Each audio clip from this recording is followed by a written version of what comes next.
అర్థమైపోయింది కదా, మరి ఎందుకు ఆలస్యం, రండి చూసేద్దాం ప్రాసెస్. ముందుగా కొంచెం ఆయిల్ని పచ్చిమిర్చి, గోంగూర, పుదీనా, కొత్తిమీర ఇలా బాగా మగ్గిన తర్వాత మిక్సీలో వేసి పేస్ట్ చేసుకొని పక్కన పెట్టేసుకోండి. తర్వాత అదే కడాయిలో కొంచెం ఆయిల్, బిర్యానీ ఆకు, సాజీరా ఎవి అయితే బిర్యానీ సామాన్లు ఉంటాయి అవి వేసేసుకొని కొంచెం కాజు, ఉల్లిపాయలు కూడా వేసుకొని కొంచెం ఫ్రై అయిన తర్వాత అందులోనే పసుపు, ఉప్పు కూడా వేసి ఫ్రై అవ్వనివ్వండి.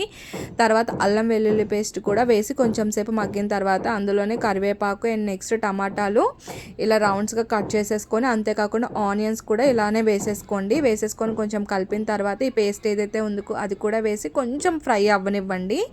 అయిన తర్వాత నేను ఆల్రెడీ ఒక అరగంట సేపు నానబెట్టిన బాస్మతి రైస్ 2 గ్లాసెస్ తీసుకున్న. 3 గ్లాసెస్ ఆఫ్ వాటర్ వేసుకొని కొంచెం బాగా కలుపుకొని ఉప్పు సరిపోకపోతే ఇక్కడే అడ్జస్ట్ చేసేసుకొని కుక్కర్కి ఇలా నేను 3 విజిల్స్కి పెట్టేసుకున్నానండి. అంతే, ఎంతో యమ్మీ అయిన గోంగూర ఉల్లిపాయ బిర్యానీ రెడీ అయిపోయింది. చెప్తే నమ్మరు, చాలా బాగుంది. నచ్చితే వీడియో లైక్ చేసి ఛానల్ సబ్స్క్రైబ్ చేసుకోండి.